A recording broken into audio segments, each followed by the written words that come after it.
maybe they did get something we don't know about, but I would have made them pay a very high price for it. The best you can say is that nobody really understands what the one China phrase means these days anyway, so it may not amount to all that much. All right, Ambassador John Bolton, who's had direct involvement with the North Koreans. As I pointed out in the past, they have called you a, quote, fiendish bloodsucker, as well as a very ugly fellow. We at Fox News do not agree with that. Ambassador, as always, good to see you. Thank you so much. Of course. Arthel.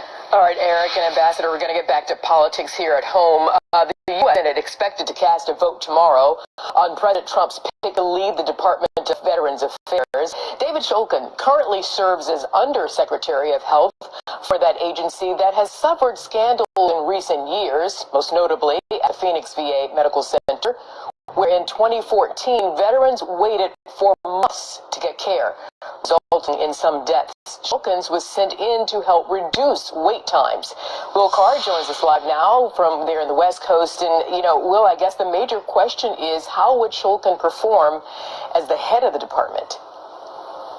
That's right, Arthel, and he has a lot of work to do when he starts. And you just mentioned the Phoenix VA being at the center of the 2014 scandal. That was when dozens of veterans died in part due to a lack of care at the facility. Administrators were also accused of cooking the books there. Well, 3 years later, in December, the VA gave the Phoenix facility 1 out of 5 stars, the worst possible rating, and federal investigators just determined it still struggles with significant wait time. Listen to the correct Nelson.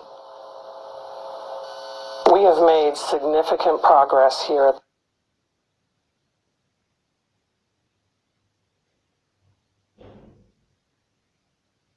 the Phoenix VA. So I would say we are moving in the right direction. We still have a lot of work to do. But veterans question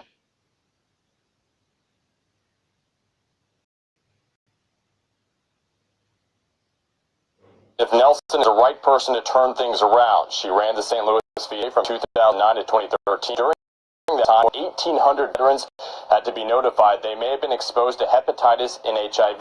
To her leadership, Phoenix whistles. And 2 Haggage, then we're not getting the top of the barrel here. We also asked Senator John McCain about continued problems. That's why we got to stay on it, and that's why we have to have congressional oversight, and that's why it's a national shame that we haven't done a better job. Judge Shulkin has said that he plans on cutting red tape and increasing trust in the VA. Arthel. Okay, Will Carr.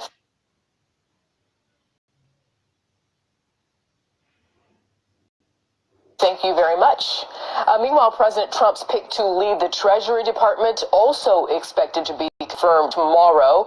Steve Mnuchin is meeting with Mr. Trump at the White House later today. Now, Mnuchin, strong pushback from Dem out his confirmation, raising questions about his financial dealings and past lending practices as CEO of One West Bank. Well, there's growing controversy. 1 second. We're having a little problem with the feed here. Hold on. AIDS over ethics issues. Both National Security Advisor Michael Flynn and Counselor to the President Kellyanne Conway, well, they're coming under fire amid calls, at least in terms of Mr. Flynn, for him to be fired. Plus, the Trump administration now weighing some new options for the president's controversial immigration order.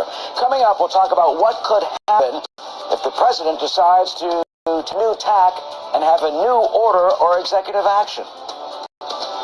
You can expect the president to continue doing exactly what he has been doing since the day he took office, and that's doing every single thing he can, keeping all options on the table to keep our country safe and to protect us from radical Islamists, jihadists, and terrorists that are coming here to do harm.